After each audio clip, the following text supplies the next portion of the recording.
Hello बच्चों। नमस्कार, कैसे हैं आप सब लोग। उम्मीद है शानदार, जिंदाबाद, ज़बरदस्त होंगे।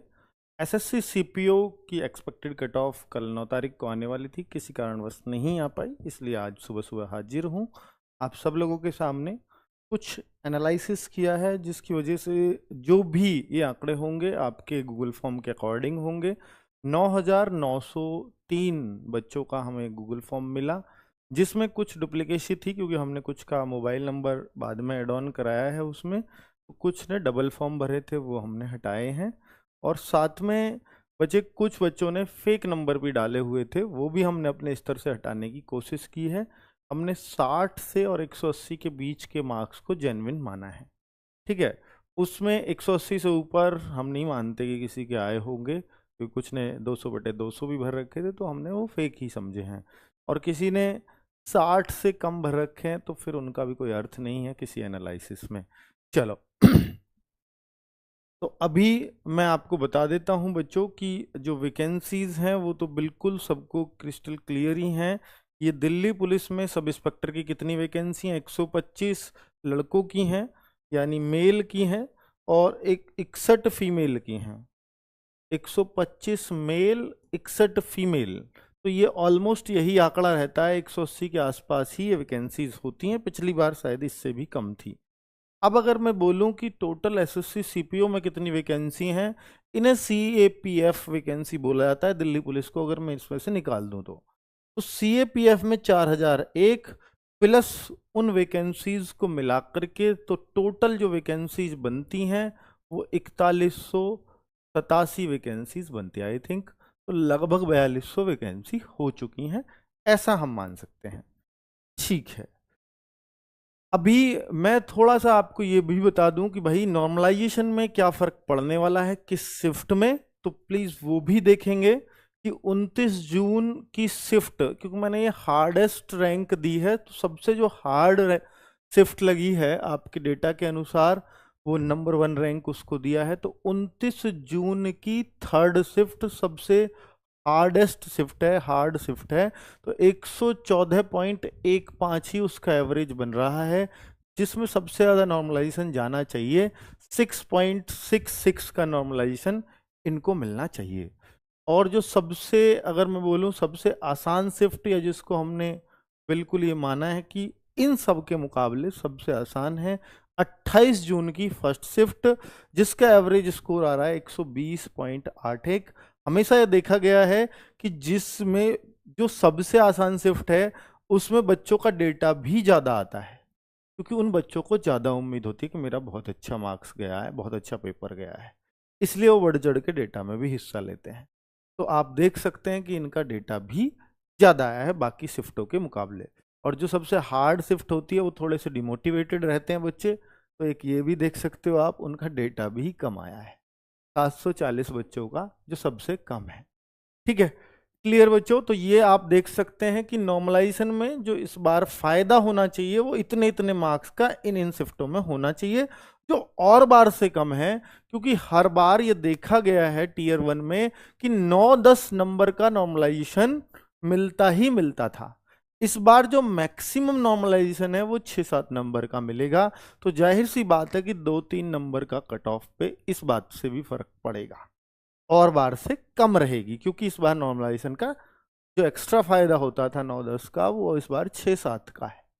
ठीक है, इसलिए भी मैं मान सकता हूं थोड़ी सी और बार के मुकाबले कट ऑफ थोड़ी कम रह सकती है। कितनी रहेगी वो अभी मैं आता हूं। मार्क्स अगर मैं देखूं तो मेल का जो है 130.61 पर है, और ये दिल्ली पुलिस, किसका, दिल्ली पुलिस का जो एवरेज मार्क्स है, दिल्ली पुलिस के वैसे तो कैंडिडेट्स बहुत कम है जिनका हमें डेटा मिला, मेल के 108 कैंडिडेट और फीमेल के मात्र 33 कैंडिडेट का डेटा मिला है, जो वाकई में बहुत कम है। फिर भी मैं इनका ओवरऑल एवरेज बता देता हूं। तो 130.6 एक एवरेज है दिल्ली पुलिस के कैंडिडेट्स का, जिन्होंने जो ऑलरेडी दिल्ली पुलिस में है, कांस्टेबल है, हेड कांस्टेबल है, और सब इंस्पेक्टर का उन्होंने फॉर्म भर दिया है, क्योंकि इनकी एज लिमिट भी थोड़ी सी ज़्यादा होती है। और बच्चे ओवरऑल अगर आप एवरेज देखो सभी शिफ्टों का, सभी बच्चों का, तो करीब 117.81 बनता है, लेकिन इन बच्चों का 130.61 बन रहा है, और फीमेल का 127.82 बन रहा है। जो डिपार्टमेंटल कैंडिडेट हैं दिल्ली के वो थोड़ा सा ज़्यादा बन रहा है बच्चों। ये तो ओवरऑल एवरेज मैंने आपको बता दिया। अब मैं आपको दिखाता हूं कि कैटेगरी वाइज एवरेज क्या बन रहा है। ये कट ऑफ नहीं है, एक्सपेक्टेड कट ऑफ मैं बाद में दिखाऊंगा। तो ये है आपका जो ओवरऑल कैटेगरी वाइज जो आपने डेटा हमने कैटेगरी वाइज आपसे लिया है वो एवरेज ये बन रहा था। यूआर का 126.99, यानी इतनी कट ऑफ। क्या ये सर कट ऑफ जा सकती है? नहीं, इसमें थोड़ा सा और परिवर्तन होगा, वो मैं बताऊंगा क्यों होगा और कितना होगा। ईडब्ल्यूएस इतना बन रहा है, ओबीसी जो एवरेज बन रहा है इतना बन रहा है। तो देखो वैसे भी कट ऑफ में भी इनकी में 1-2 नंबर का ही फर्क देखने को मिलता रहा है, ईडब्ल्यूएस ओबीसी, और वो फर्क यहां भी देखने को मिल रहा है। और कितने कैंडिडेट्स के डेटा पर ये एनालिसिस है वो यहां पर लिखे हुए हैं। बच्चों वैसे तो 9903 कैंडिडेट्स का डेटा मिला, लेकिन कुछ डुप्लीकेट हटा करके 7300-7400 कैंडिडेट्स का शायद डेटा हम लोगों ने लिया है। ये मैंने शायद ऊपर दिखा दिया होगा। हाँ, 7693 यानी 7700 लगभग कैंडिडेट्स का डेटा है जिस पे एनालिसिस किया गया है। तो आप देख सकते हैं एक्स सर्विसमैन का मात्र 15 लोगों का डेटा है, जो बहुत ही कम है किसी भी एनालिसिस के लिए।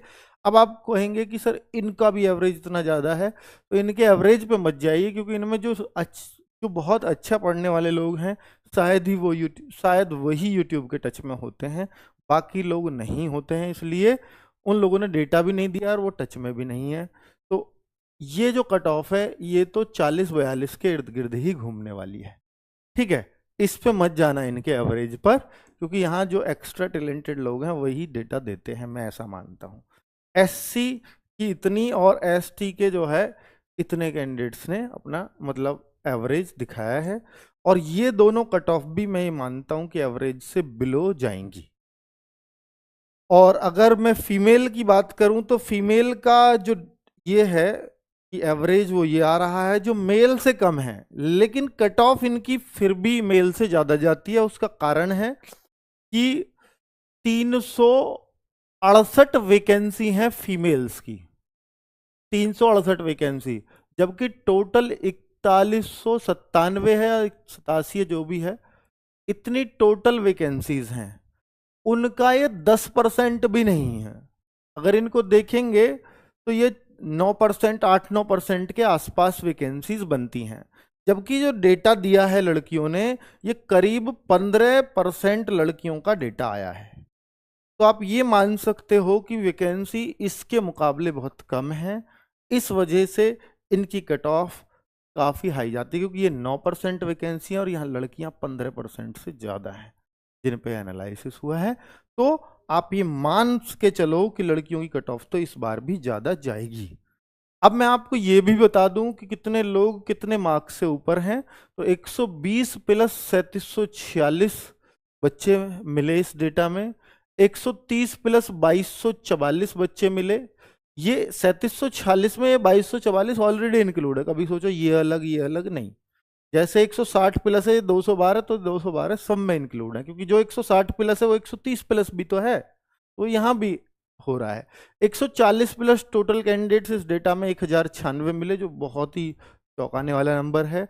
145 प्लस 741 बच्चे हैं, 150 प्लस 510, 155 प्लस इतने, और 160 प्लस 212 बच्चों के मार्क्स हैं जो डेटा मिले हैं उसके अकॉर्डिंग। अब मैं आपको एक बात और बता देता हूं कि जो मैं ये कट ऑफ लाया हूं जिसको अभी मैं आपके सामने रखने वाला हूं, उसमें वो किस आधार पर है कि 2022 में 4300 वैकेंसीज थी। कितनी? 4300 वैकेंसीज। तो 4300 वैकेंसीज में जो बच्चे लिए गए थे, इन दोनों को अगर मैं मिलाऊं तो मेल फीमेल करीब 68,000 बच्चा क्या फिजिकल के लिए पास किया गया था। फिजिकल के लिए कितनी वैकेंसीज पर? 4300 वैकेंसीज पर। मैं ये मान लेता हूं कि इस बार 4200 ही हैं, लगभग 4200 ही वैकेंसीज हैं।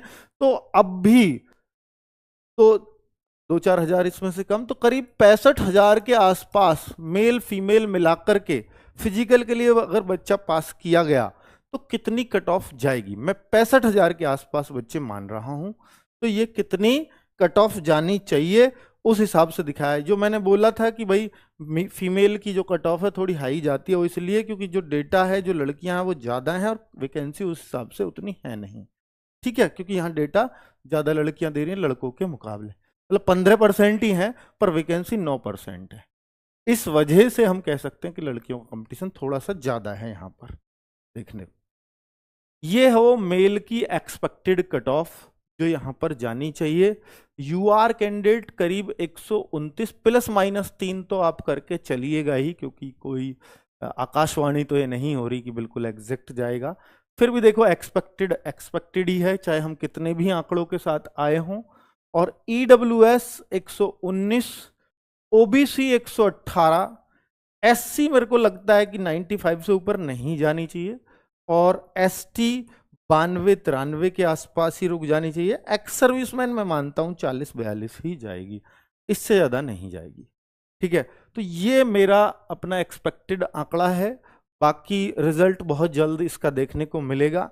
अपना जो लोग इस कट ऑफ में आ रहे हैं ±3 को तो जरूर इंक्लूड कर लीजिएगा। और त्रुटियां होती हैं, बिल्कुल होती हैं, और ये नॉर्मलाइज्ड मार्क्स हैं।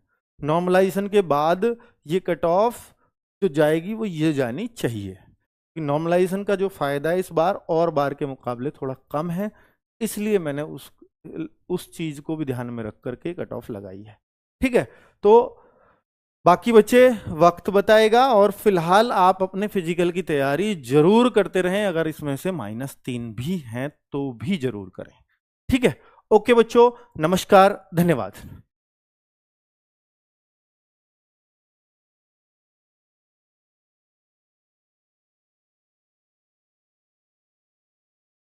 बच्चों एक इंफॉर्मेशन और रह गई थी, सॉरी, तो मैं उसको भी बता देता हूं साथ में कि एक इंफॉर्मेशन ये है कि आप ये तो समझ रहे होंगे सर, Tier 2 के लिए RWA अब आपके लिए क्या कर सकता है।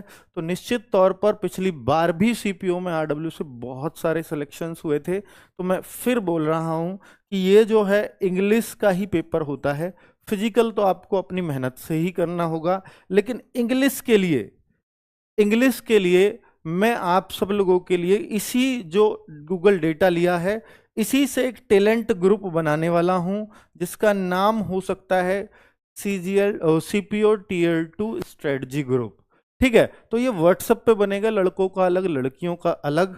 तो इस ग्रुप से आप सब लोगों को हम जोड़ लेंगे, क्योंकि गूगल फॉर्म में आपने अपना फोन नंबर दिया है। इसमें मैं अपने सारे टीचर्स को जो इंग्लिश के हैं उनको भी इंक्लूड कर दूंगा, और एक टीचर पूरी तरह डेडिकेटेडली आपके लिए क्लासेस भी लेंगे। और कुछ आपकी जो दिक्कतें हैं तो आप उस ग्रुप के माध्यम से रोज वो 2 घंटे के लिए ओपन होगा उसमें, क्योंकि 2 घंटे के लिए सिर्फ इसलिए करेंगे क्योंकि बहुत सारे बच्चे डिस्टर्ब ना हो अपनी पढ़ाई को लेकर के, तो वहां अपनी बातें रख सकते हो।